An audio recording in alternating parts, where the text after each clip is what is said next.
Welcome to the deep dive. Today we're tackling something I know really resonates, especially if you're trying to stay informed, but not feel totally buried by everything coming at you.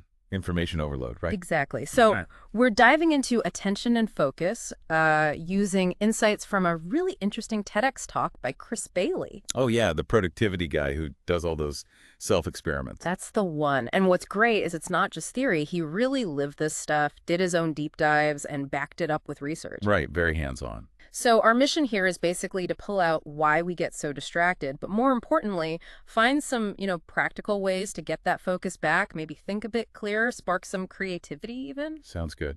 Where do we start? With Bailey's own screen habits. Yeah, Good. he paints this picture and it sounds, well, incredibly familiar. Waking up, grabbing the phone, Scrolling immediately. having the iPad on while cooking dinner, Multitasking or trying to. and then sitting down to work and just bam, notifications everywhere. It's basically the default mode for many of us, isn't it? Constant digital noise. Totally. And that feeling led him to recognize how much his phone was really running the show. Which prompted the big experiment, right? The phone diet. Exactly. He decided to cut his phone use way down, just 30 minutes a day, for a whole month. Wow.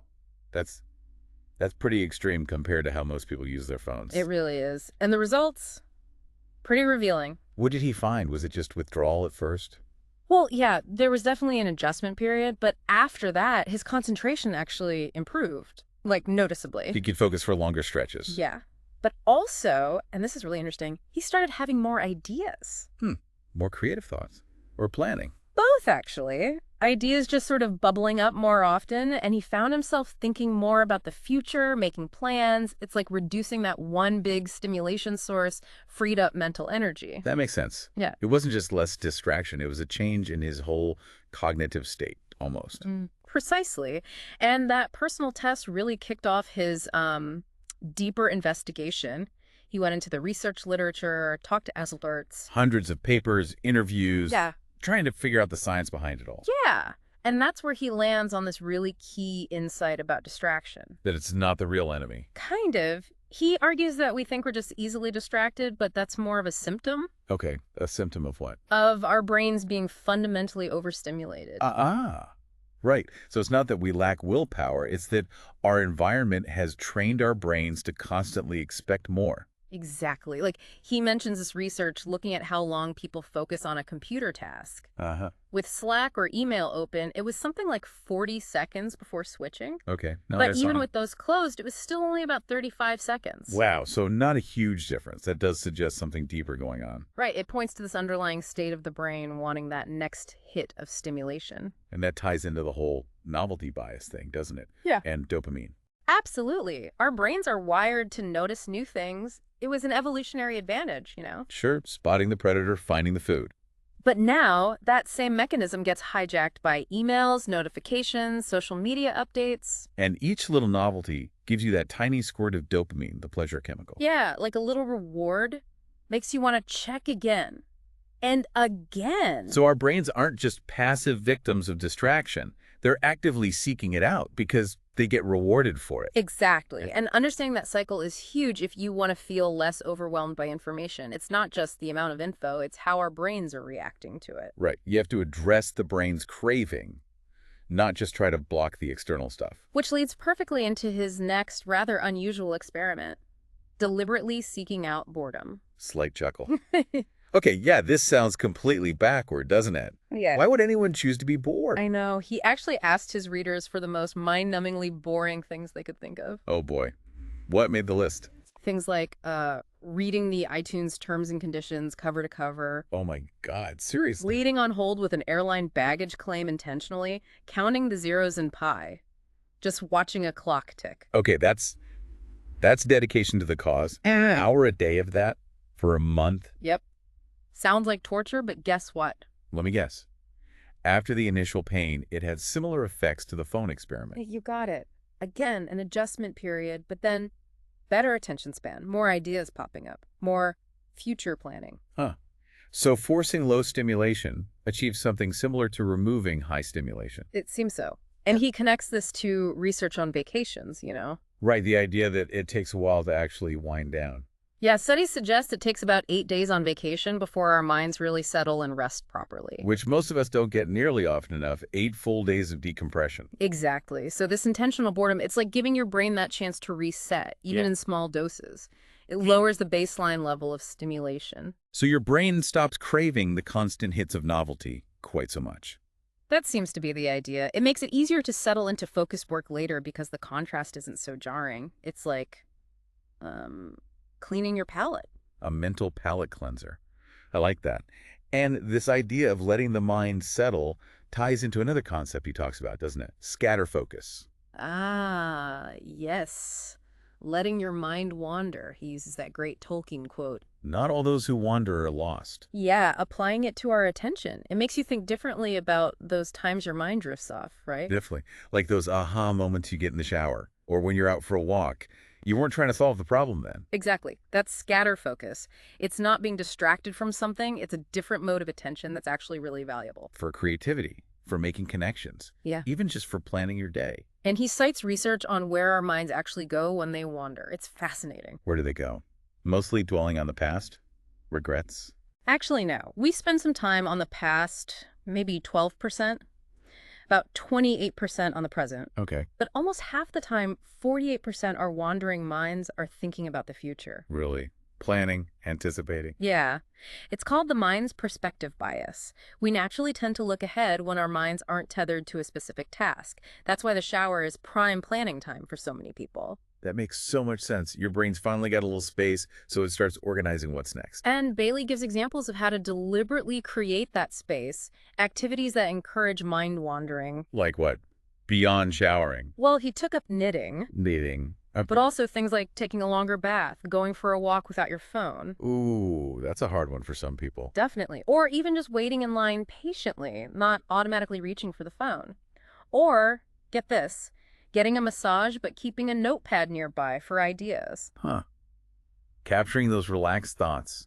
It's about finding those low-gear activities that let your mind drift, right? Exactly. Things that occupy your hands or body just enough, but leave your mind free. Okay, so all this, the overstimulation, the boredom cure, the scatter focus, it leads Bailey to suggest, what, 2 big shifts in how we should think about attention. Yeah, 2 fundamental changes in perspective, really important takeaways. Okay, what's the first one? For first, we need to shift from thinking we need to fit more in to realizing we actually need more space. More mental white space. Less cramming. Precisely. He uses that analogy of traffic on a highway. It's not just the speed limit, it's the space between the cars that allows traffic to flow smoothly, jam them all together even if they could go fast, and everything grinds to a halt. Right, our minds are the same. We need that buffer zone. Exactly. We need space for thoughts to connect, for ideas to breathe, for information to actually sink in, not just bounce off. That really resonates, especially for listeners wanting to learn effectively without feeling drowned. Create space around the information. Yeah. So that's shift 1. Seek space, not just speed or volume. What's the second? The second shift is about how we view distraction itself. Stop seeing it as the primary enemy. Okay. If it's not the enemy, what is it? It's the symptom, remember. The symptom of the underlying overstimulation. Our craving for distraction is often the bigger issue. Ah, right. So fix the overstimulation and the appeal of the distraction naturally goes down. That's the logic. It's a more empowering way to look at it, isn't it? Yeah. You're not fighting endless pop-ups. You're trying to rebalance your internal state. Definitely feels more achievable. So with those shifts in mind, he proposes, like a challenge, some practical steps. Yeah, basically a 2-week challenge to put these ideas into practice. Actionable stuff. Okay, let's hear it. What can people actually do? Step 1 is simply consciously reduce your mental stimulation overall. Just try it and observe. Observe what happens. Yeah. Notice your attention span. See if more ideas or plans come to mind when you're less bombarded. Just pay attention to the effects. Okay, awareness first. Makes sense. What else? Second, actually use the tools on your phone or computer to limit the time sucks. Like the screen time reports, app timers, that sort of thing. Exactly. Increase your awareness of where the time and attention is actually going. Yeah. It can be pretty shocking. I believe it. Then what? Then try establishing some kind of disconnection ritual. Okay. Like Bailey's 8 p.m. to 8 a.m. internet blackout. That's his example, yeah. Yeah. And his weekly tech Sabbath. Maybe that's too much for some people initially, Probably. but the principle is finding regular, predictable times when you are completely offline. Maybe it's just for an hour before bed or Sunday mornings, whatever works. Find your ritual. That takes discipline, but probably pays off. What about boredom? Do you have to read legal docs? Juggles. No, thankfully. It's more about finding small moments for intentional inactivity. Like just lying on the couch for 5 minutes. No phone, no TV, no book. Just be, see where your mind goes. Rediscover those little pockets of quiet. Okay, micro doses of boredom. Less intimidating. Exactly. And finally, actively practice scatter focus. Find those enjoyable, low-engagement activities that work for you. Your personal version of knitting or long showers or walking without earbuds. Right. Intentionally build those mind-wandering moments into your week. They're not wasted time. They're productive in a different way. So bringing it all together, for someone wanting to be well-informed without the overwhelm, it really comes down to the state of their attention, doesn't it? It absolutely does. If your attention is fragmented, constantly pulled away by stimulation your brain has learned to crave, you can't really process information deeply. It just washes over you, leads to that feeling of being swamped. But if you consciously work on reducing the overstimulation, creating that mental space, embracing a bit of boredom, allowing for scatter focus, Then your focus improves when you need it, your creativity gets a boost. and critically, you develop more mental clarity. You have the capacity to actually engage with and integrate the information you do choose to consume.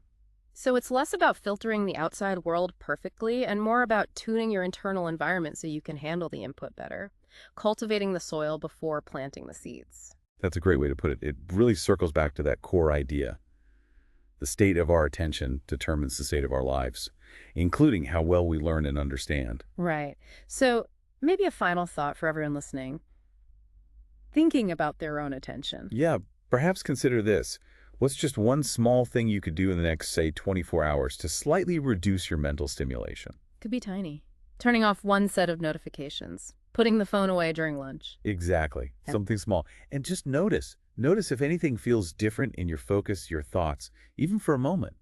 How might creating just a little more of that mental space open things up for you? Maybe lead to one of those unexpected aha moments or just a bit more clarity. Something to mull over.